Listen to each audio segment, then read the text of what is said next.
మీకు తెలుసా మిత్రమా, మనము ఇప్పుడు జీవిస్తున్న కాలాన్ని కలియుగం అంటారు.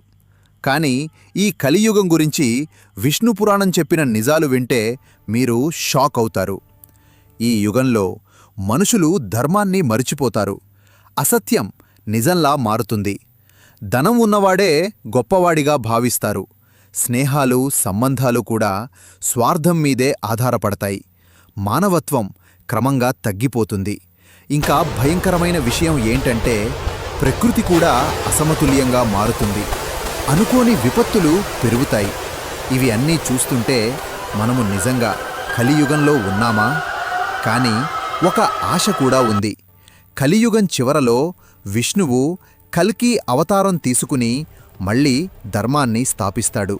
అయితే ఇప్పుడే జరుగుతున్న ఈ మార్పులు విష్ణు పురాణం ముందే చెప్పిందా?